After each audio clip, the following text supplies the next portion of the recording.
for another show, for another episode of our Raw Reaction series show in which we react to the latest Arsenal news, views, matches, highlights, everything. And you join us on what is transfer deadline day, obviously the day in which all the deals are completed or not completed in many cases. And we start to panic buy players like Andre Santos, like Mikel Arteta, like all these players we seem to panic buy. Danny Welbeck, I remember these days. But there have been some big ones like Mesut Ozil, of course, that turn around on that day. And there's been some really boring ones where absolutely nothing has happened. I don't feel like today is going to be one of those days. I feel like today is going to be a rather exciting day for a lot of Arsenal fans. We should be getting plenty of deals done today. At least 2 from the looks of things, possibly even 3 if we're lucky enough. And we're going to go through all of the possible arrivals and departures and get the thoughts of our live chat as well. Good morning, people. Thank you ever so much for tuning in. Ben says good evening. Thank you if you're in Australia. Most Australians don't get to tune into these live shows because obviously so far in terms of time, there's usually nighttime by the time we go live. So hope you're enjoying the show, people. Let's talk about the first one then, which is obviously the one which has trundled on for the entirety of this summer, which is Kieran Tierney. Kieran Tierney, obviously Celtic left back. £50 million bid went in, got rejected. £25 million went in with a lot of add-ons included, got rejected.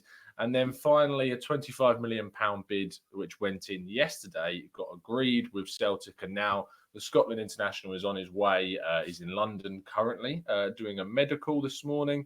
Apparently got held up at the airport in Edinburgh or Glasgow, one of the two, yesterday, and that meant that his journey down to London was delayed, but there should be no issues with that. In fact, let's go and look at Mr. David Ornstein's Twitter to get the latest Arsenal news, of course, and some really irritating news regarding Tottenham Hotspur, which we are going to talk about in a bit. So here you go. Arsenal have reached an agreement with Chelsea to sign centre-back David Luiz for £8 million. 32-year-old Brazil international will sign a 2-year contract. And a deal for Celtic left-back Kieran Tierney is for 5 years, fee of £25 million. Medicals today ahead of putting pen to paper before the 5 p.m. deadline. Let's get some of your thoughts on both of these possible signings then, people. David Webb says, Luiz, I just don't get it. Millie says, Luiz is actually a good signing. So fair enough. We've got some differing views on these two. Sorry you missed Boardmaster. Yes, I missed the festival I was supposed to go into this weekend, but it does mean that I can watch the game, so I'm happy about that. Asmit says, Luiz done, very sad. Dean Bevan says David Luiz is a Koscielny replacement. Sell Mustafi and Iwobi and buy Upamecano. I really feel like the Upamecano is dead at this point. I can't see it happening whatsoever. Vesley says don't know what to think about Luiz. Asmit says Luiz done, very sad.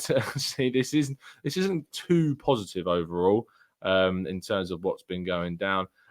Millie says Luiz is just enough of what we need till Salah comes. Let's talk about Luiz then for a second, because I think that Luiz is definitely. Anthony says that Luiz can play the ball from the back. So David Luiz, obviously, we were linked with Upamecano, we were linked with Daniele Rugani, who we're going to talk about in a little bit.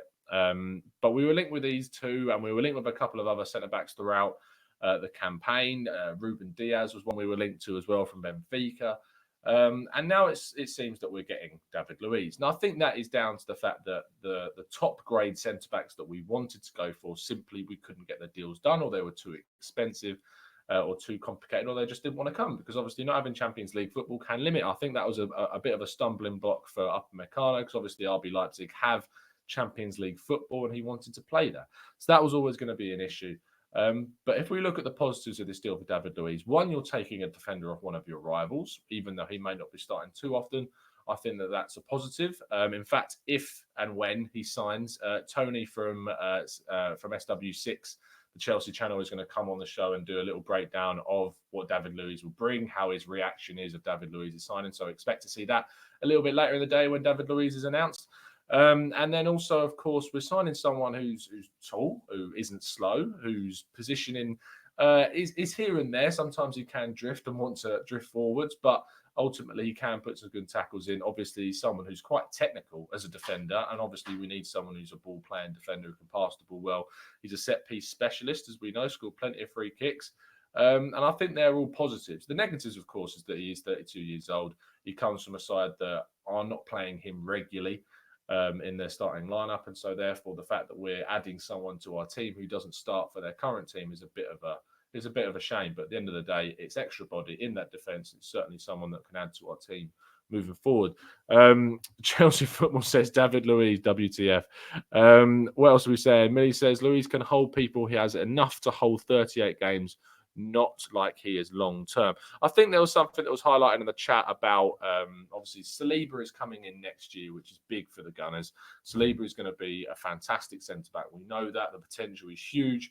He can come in at 19 years of age next year and absolutely smash it for me. He really is that good. And from what I'm hearing from a lot of people I know who are French football experts, he is the really big deal. So if we can get this tied over till next obviously transfer window, which is January. Don't forget we could still bring someone in January as well. We just couldn't get it done during this summer window. So there's possibilities to get something done there. I think in terms of the fact that he's 32 and it's only a 2-year deal, obviously you add that little bit of experience. Him and Socrates at the back, I think, is two very experienced heads. Yes, there's a little bit of rashness to the two, and maybe we'll see a few cards flying about, but I think ultimately you've got a lot of experience there to go with two fullbacks in Tierney, who we'll talk about in a second, and obviously Bellerin when he returns, and Mainsley Maitland-Niles, who are very young and can get guided by those two centre-backs. He speaks English as well, which is obviously good for the communication. You're not bringing in someone like Meccano, who I don't believe, or I haven't heard him speak English, French and German. Or Ruben Diaz, who speaks Portuguese. You've got that communication as well, so that's a positive. Transition time's not going to be anywhere near as long because he plays in the Premier League already, so you've got a Premier League player coming in. So I think there is some positive to take from this deal, but I know for many people it is a bit disappointing. Luiz can ping a 60-yard pass, as Arsenic Gooner. Right, let's talk about Kieran Tierney then. Kieran Tierney obviously signing from Celtic, £25 million. This is someone that Arsenal wanted for ages. We know that. He's really, really good going forwards. He's really good on the moving forwards to put a cross into the box. He's good getting back. He's athletic. He passes really well. His pace is really good. And he's one of the most exciting young left backs in Europe right now, not just in Britain, in Europe. And he's a really, really good signing. Arsenal have wanted him for a long, long time. He's better than Kolasinac for me at this stage. He's better than Monreal, and he sorts us out in that position moving forward. He can play as a fullback. He can play as a wing-back. He offers us many multiple options in that left-back role. We can actually now use Kolasinac as more of a defensive substitute when obviously he comes on the pitch. He can play ahead of Tierney and add that little bit of defensive steel and guile and strength that we need in that defence if we're holding on to a lead. So I think it adds another option to the team. Monreal is not getting any younger. You can imagine this is going to be his last season. And we've replaced him at the right time and got someone in early, which is really positive for the team. There's not too much more we need to talk about on Tierney. Yesterday, I said I was about 50-50. And the day before that, I said I was about 20% sure he'd sign. And this is really, and that's because it went so quiet. But things have turned around now, and Arsenal have got their man, and I'm really happy about that. So let's have a look at what people are saying regarding Tierney. Dean Bevan says Tierney and Alba and Bellerin and Pepe on the wings is going to be deadly. Yeah, very much so. I'm looking forward to seeing that. Amir says Tierney is a great signing. If he were English, he'd cost £50 million. Again, like I said, that we're going to have Tony from Chelsea SW6 talking about David Luiz. Brian McVeigh is going to be coming on the show today, probably most likely in the evening. And he's going to do a Q&A session on Kieran Tierney. So you're going to get all of the information from one of Celtic's good writers on Kieran Tierney as well. So you can look forward to that. What else are we talking about? Tierney has signed, says Campbell. Yep, it's pretty much done. And Luiz is agreed.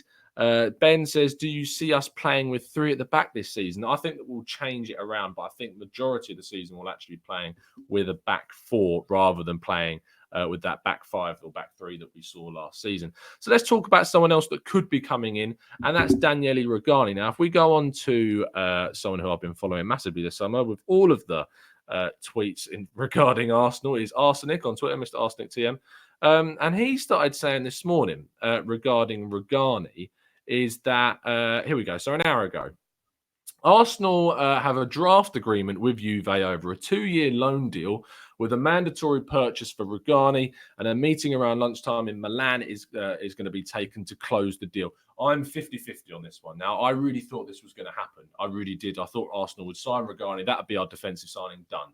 But it seems as though because of the technicalities of certain deals, he's not actually, if this is true, he's not able to now fly out to England to get a medical done because we don't have the time to do it. So actually a medical would have to be done in Milan even though obviously he's based in Turin with Juventus because of the time restraints. So there's still chance that this deal could happen, but I'm not highly saying it won't. I'm 50-50 on it. I'm not sure if it will happen. If it does, great. I think we've signed a centre-back for the future in Saliba, a centre-back that's still approaching his prime in Rugani, and someone in David Luiz who's got experience. And for me, that's some really, really strong business in the transfer market. Let's see what some of you guys are saying about Rugani then from what we're talking about. See, Alaska says, I'd like Rugani and David Luiz, but not sure if that could happen. Ben says, I would love Rugani. Watched him play for Empoli quite a bit years ago. Very underrated centre-back. It isn't easy when you're behind Bonucci, Chiellini and Barzagli. Exactly. That's a really good point. I did the tactical breakdown on Rugani a while back, which is still on the channel. You can check out a couple of Italian experts. Sam from Football Radar and Chris Hall were on here as well. And they both really rated Rugani. And so, therefore, I'm very much in agreement with someone who watches a lot more Italian football than I am as an expert to say that Rugani would have been a really, really good deal. Arsenal Vlog says Rugani is absolute rubbish. He's Mustafi 2.0. I'm not sure I'd agree with that, mate. Bulgarian Gooner says, I think Rugani was plan B if Luiz didn't work out. See, I actually thought it was the other way around. I thought Luiz was plan B if Rugani, or actually, I think Rugani was plan B if Upamecano didn't work out. And I think David Luiz was plan C if Rugani didn't work out. Maybe we'll end up getting both B and C. Right. So there's now the time to talk about Shkodran Mustafi. Now, according to Sky Sports, both Eddie Nketiah and Shkodran Mustafi could leave Arsenal today. We don't know if it's going to be a loan or a permanent, maybe going out to a League One or Liga club. Eddie Nketiah obviously off to Leeds, it seems. Let's briefly touch on Nketiah. Good move for the guy, going to start a lot of games. The relationship with Emery and the coach there has meant this deal has happened because it's been basically assured that Nketiah will get plenty of game time, which is great. Fantastically competitive league, the Championship, for him to go out, get game time. And that's really good for him. Don't really need to talk too much on that because that looks like it's going to happen. That's great. Ahmed says there that Nketiah needs to go out on loan, play 30 plus games, 100%. It's a really good deal for him, and I'm happy with that. The big news, which I didn't expect, is Mustafi. Mustafi obviously leaving, which Luke Andrews said he'd sell Mustafi for a packet of crisps. That's fair enough. And Christo says it'd be better for Mustafi if we leave because we have enough for him. I think that in terms of the deal, it should be permanent. We should get him done, especially if we're looking to get Rugani and Luiz in at the same time. But it's going to be intriguing. I'm not sure if it will happen or not because we've not been linked with a specific club, so we haven't got too much information on that yet. But if he does go, obviously Arsenal will be able to get a lot of money for the guy. I'm very happy to see him leave if he does because we can get a lot of money. We've got enough cover for me as well. And I think that's going to be really important. Emir says, Mustafi leaving will make this an 11 out of 10 window. That's where I sort of want to finish this video, is talking about how we actually rate the window if these happen. Now, there are going to be more videos throughout the day reacting to any breaking news that happens, of course. I'll be keeping you up to date as best I can. I'm out around midday, but around that, I'm going to be all for you. I said you're going to have at least 2 other shows today because you're going to have the Q&A with Tony from SW6 regarding David Luiz and how he feels as a Chelsea fan losing David Luiz. And you're going to have a breakdown from Brian McVeigh, the Celtic football writer, about Kieran Tierney and what he thinks about the deal. And a lot of questions around what Tierney is like. So you're going to get plenty of videos today talking about all that stuff. So please keep checking on the channel, keep looking, subscribe if you want to keep hold of those, and like these videos, of course, to let me know you're keeping up. But in terms of where I rate this, Saliba, Ceballos, Martinelli, Pepe, David Luiz, and Kieran Tierney, the last one. So many, I've nearly forgot. I'm giving this a solid 8.5 out of 10. I said if we got a centre-back in, it would rise to about a 9 if we got a centre-back in Kieran Tierney. Because it's David Luiz, it wasn't our first choice. I've slipped that slightly to an 8.5, but I think overall it's been a strong window. And I'm very happy with it. I'm very, very happy with it. Please let me know in the comments how happy you are. Please rate it. We've got a lot of 7s that are going on there. I think that's down to the fact of who the centre-back is, to be honest. But it's going to be intriguing. Keep up with the show. Keep listening. Enjoy it. Like, subscribe, as always, with those notifications turned on so you can join in our live shows. Over 700 of you tuning in now. Fantastic. Appreciate that. See you again very, very soon. Most likely a little bit later in the day. And as always, up the Arsenal.